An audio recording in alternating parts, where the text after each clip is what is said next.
nós já estamos de volta com o Povo na TV e a gente traz o quadro O Candidato, onde nós vamos entrevistar candidatos à Prefeitura de Manaus. E nós já estamos aqui com o candidato Gilberto Vasconcelos, do PSTU. E nesse primeiro momento do nosso quadro O Candidato, nós teremos aqui 9 minutos, onde o senhor vai responder perguntas feitas pela nossa população e também por estudiosos políticos. A pergunta que eu faço ao senhor: o saneamento básico é um dos maiores gargalos e desafios de Manaus. Como será a sua relação com a concessionária de água e esgoto e o que o senhor propõe para ampliar o acesso a esses serviços básicos nas áreas carentes? Bom, o nosso programa de governo do PSTU, ele está escrito e que nós precisamos mudar completamente a relação com essa empresa. Nós propomos, inclusive, se a população assim concordar, em reestatizar, porque essa empresa não tem prestado um serviço adequado como deveria à população, tanto na prestação de serviço de fornecimento de águas, quanto do tratamento dos resíduos sólidos e dos esgotos também. Então, no caso da empresa de água, ela é responsável pelos esgotos e continuam sendo jogados direto nos igarapés. Nós pretendemos resolver essa questão fazendo estação de tratamento de água para que essa água pluvial e a água dos esgotos elas sejam tratadas primeiramente, para depois voltar à natureza, nos igarapés, nos locais adequados. Candidato, nós sabemos que é de competência da Prefeitura a educação básica dos nossos pequenos. Sim. O início da educação. Mas nós acompanhamos que muitas crianças estão aí fora das escolas ou não tendo o serviço adequado. Qual a sua proposta para resolver essa situação? Inclusive, o diagnóstico. Esse ano, os dados mostram que houve uma piora no acesso à escola em 16%. Então, para resolver essa questão das escolas, é preciso que as escolas elas sejam construídas de maneira próxima, integrada. A creche, a pré-escola, o ensino infantil 1, né, o Fundamental 1 e o Fundamental 2. A nossa proposta é reorganizar as escolas e, para os trabalhadores da educação, fazer um plano de carreira e salários que contemple uma valorização anual desses trabalhadores para que eles possam prestar o serviço à população. Eu sou um professor e a gente sente muito isso, a necessidade de prestar um bom serviço à população, mas para isso necessita que as escolas tenham uma boa infraestrutura, que tenham creche, e para poder fornecer esse serviço à população tem que construir creches. Mas o problema principal não é nem tanto construir creche, é manter creche funcionando, e para isso tem que ter profissionais adequados, concursados, ganhando um salário decente, para poder servir bem a população. E a gente volta também o nosso olhar para a área da saúde, candidato. Vemos aí os serviços de atendimento ao público, muitas vezes ou superlotado ou com dificuldades para agendamento. Qual o seu projeto se o senhor for eleito a prefeito de Manaus?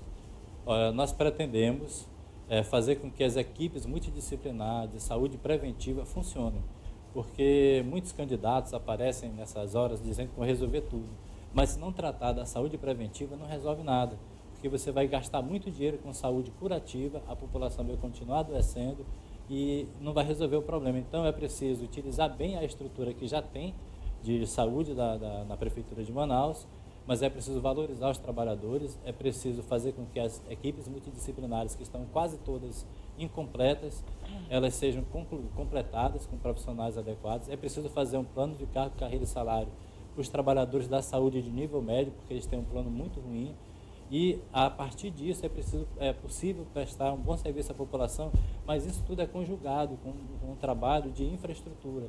Se não tiver coleta de esgoto, se não tiver tratamento dos resíduos, a saúde da população piora, porque não vai funcionar a saúde preventiva se não tiver todo um tratamento urbano na cidade para que as pessoas, de um modo geral, tenham condições de viver bem. Então é preciso cuidar da moradia, do tratamento do esgoto, dos igarapés, é preciso que nas escolas tenham também saúde, educação para a saúde, é preciso que tenha uma série de atividades conjugadas para que a saúde preventiva funcione, inclusive conscientização para que as pessoas se vacinem no tempo certo, as famílias compreendam a importância da vacina, porque isso evita muitas doenças, evita sofrimento nas famílias. Então, a saúde preventiva ela é muito complexa. mas é possível fazer. E nós achamos que com a população organizada em conselhos populares, tudo isso é possível. Agora, quando faz, da maneira como fazem, de cima para baixo, dizendo para a população que vai fazer de um jeito, na verdade, não chega na ponta, lá onde a pessoa precisa, aquele serviço prometido, então desse jeito não funciona. Por isso é que nós pretendemos governar por meio de conselhos populares, onde a população tem a voz para decidir, para fiscalizar e fazer funcionar.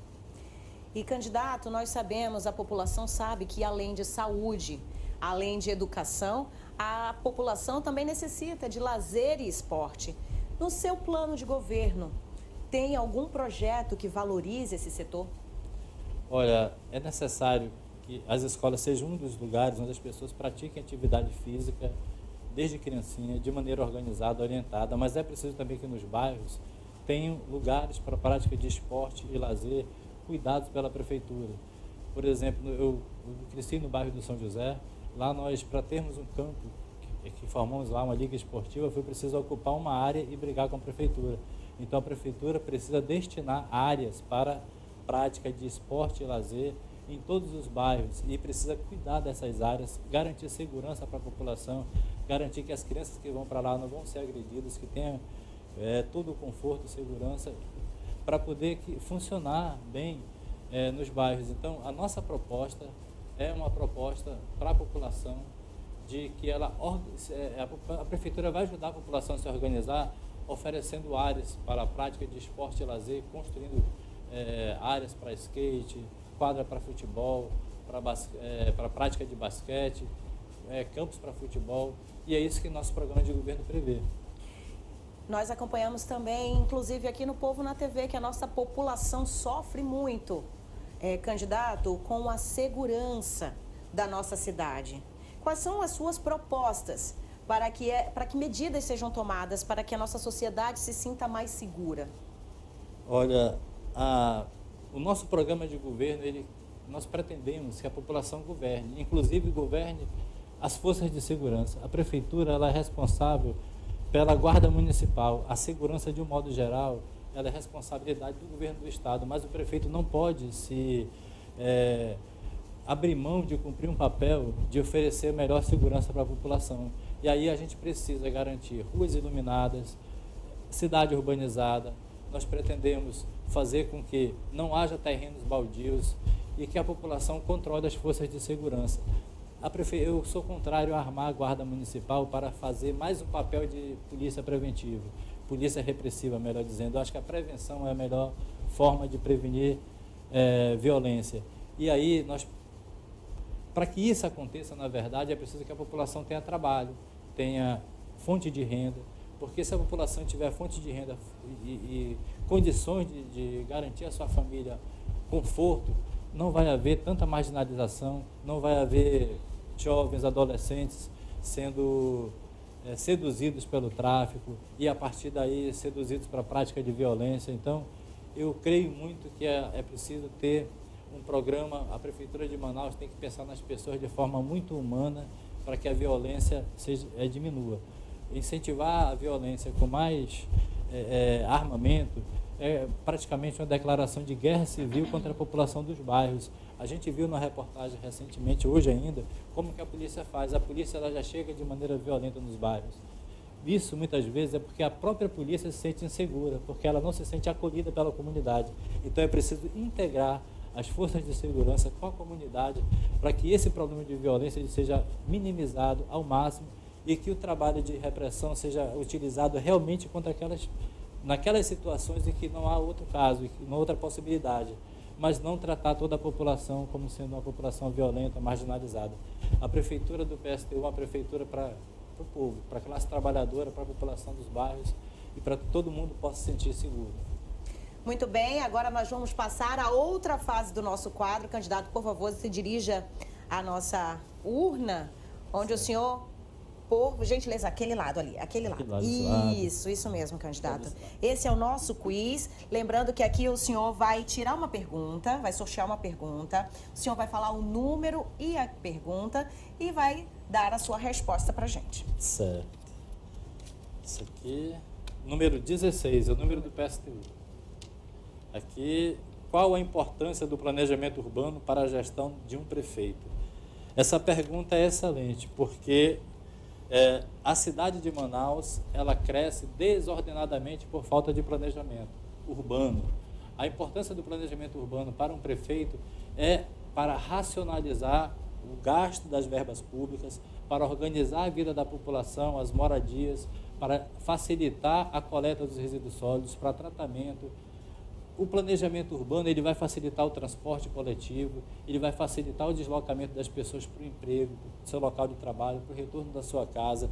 Então, essa pergunta ela é muito boa, porque é tudo que a gente não tem em Manaus. E por isso que a gente vê o caos no trânsito, é por isso que a gente vê obras, muitas vezes, mal feitas, gastando muito dinheiro público e que não resolve nada, porque falta planejamento urbano, falta integração da população com a sua própria cidade. A cidade não pertence à classe trabalhadora e ela precisa pertencer à classe trabalhadora para poder ser uma boa cidade para todo mundo conviver bem. E agora a gente vai seguir para a terceira fase aqui do nosso quadro, que é o Balaio Amazônico. Por gentileza, candidato, se posicione. Desse lado. Isso mesmo. Aqui nós temos expressões do nosso amazonês, né? Certo. E aqui o senhor vai adequar essas expressões num contexto político.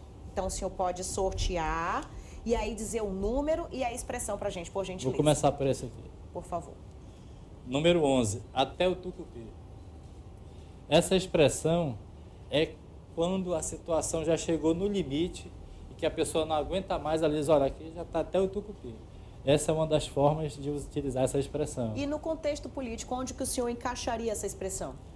O trânsito de Manaus já está tão caótico que já chegou nesse ponto de dizer que está até o tucupi. Daqui, meu amigo, ou melhor, isso aqui o caos generaliza de vez. Próxima expressão, por favor, candidato. Aqui, Teleza. Qual o número? É o número 27. Essa expressão, ela é utilizada, por exemplo, quando alguém chega para a pessoa e tenta passar uma ideia falsa. Por exemplo, que Manaus está mil maravilhas na política. Quando alguém diz, olha, Manaus está maravilha, agora eu resolvi o problema, eu estou feliz, não estou satisfeito, mas estou feliz. Aí a pessoa responde, Teleza. Próxima expressão, candidato, por gentileza. Número 19, devagar, quase parando.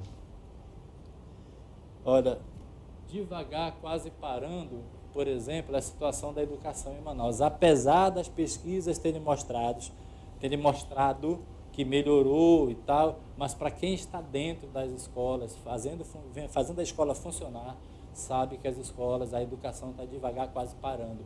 Ou muda para melhor, ou a situação vai ficar cada vez pior e quem sofre é a população. Próxima expressão. Vou pegar essa aqui. Tá ok, fique à vontade. Tá, esse aqui não. Esse aqui tá vazio. Esse aqui tá vazio ainda. Aqui, ó. Essa aqui. Isso. Número 9. Crente que tá abafando. Tá. Olha, quando a pessoa está crente que está abafando, ela está muitas vezes fazendo um papel de ridículo. Essa aqui é a expressão. E eu acho que isso se aplica na política quando as pessoas tentam enganar a população, fazendo promessas que se repetem ano a ano, que não são cumpridas. Então a crente que está abafando, que está conseguindo enganar, mas a população não é lesa. A população sabe das coisas e isso não cola. Próximo. Aqui, número 5, bota para cima. Essa expressão, ela bota para cima, é quando a pessoa que fala ela está segura de si e que pode fazer a pergunta, se for o caso de pergunta, pode desafiar, que ela está pronta para responder. Eu acho que isso se aplica também no meu caso aqui, porque eu vejo que os políticos que estão candidatos a prefeito de Manaus, todos eles fazem, na essência, eles não querem mudar a estrutura de nada. Todas as promessas que fazem é como se fosse uma pintura, uma superficialidade diante do quadro que existe. E eu estou propondo exatamente o contrário, uma mudança estrutural na cidade, uma reorganização, onde a população possa governar por meio dos conselhos populares, que são uma espécie de parlamento do povo. Então, eu estou colocando aqui, chamando para botar para cima, porque eu quero ser desafiado e responder para os candidatos e para a população o que significa isso. Próxima expressão. Ainda temos um tempo. 23, olha já então. Gente, eu só me lembrei do pezinho de meia quando eu vejo olha já então. Eu acho uma política equivocada. A população precisa de qualidade da educação, precisa de esperança, de futuro. E a pessoa vem prometer pezinho de meia. Ou seja, mais uma migalha, que a população não quer migalha, a população quer trabalho, a população quer possibilidade de crescer, de prosperar. Então, essa política do pezinho de meia, eu só posso dizer isso. Olha já então, está querendo enganar quem? Tem mais alguém? Temos tempo. Temos tempo? Opa, tem mais um aqui. 20. Enfeitar o maracá. Enfeitar o maracá. Eu vejo essa expressão assim muito como uma expressão de que alguém quer fantasiar alguma coisa para dizer que está tudo legal, que está tudo certo, quando na verdade não está tudo certo, não está legal. Então, enfeitar o maracá é mais uma forma de enganação, é mais uma forma de, sei lá, de dizer, olha, esse negócio aqui não é tão... Essa coisinha aqui é legal, é importante e tal, mas na verdade está só enfeitando o maracá, está querendo enganar, criar uma ilusão para o povo. E agora, nesse momento, candidato, o senhor terá 1 minuto para suas considerações finais. Bom, eu quero mais uma vez agradecer o espaço aqui na TV Norte, no SBT, um espaço democrático, que chama todos os candidatos para a entrevista, para o debate. Isso é um exemplo para a televisão. E quero aproveitar dizendo o seguinte, nós do PSTU estamos lançando uma candidatura séria, uma candidatura para mudar a estrutura da cidade de Manaus, uma candidatura para o povo governar. Por isso, no dia da eleição, gente, lembre, o nosso número é 16. Não vá na conversa de fulano já ganhou, fulano está na frente, não sei o quê. Não faça isso. Não caia nessa propaganda enganosa, nessa avalanche de propaganda que tenta fazer a cabeça e iludir o povo. É hora da gente se organizar, é hora da gente construir o que é diferente. E o PSTU é o único partido da classe trabalhadora que tem um programa da classe trabalhadora que defende os interesses da juventude e do povo trabalhador. Por isso, no dia 16, vote no candidato a prefeito do PSTU, que é número 16, e vote também nos candidatos a vereador do PSTU. Ajude a gente nessa luta que é muito grande. Muito obrigada, candidato, pela sua participação. Esse foi o candidato à Prefeitura de Manaus, Gilberto Vasconcelos, do PSTU. E aí você acompanhou. E amanhã nós teremos outro candidato dando sequência ao quadro O Candidato.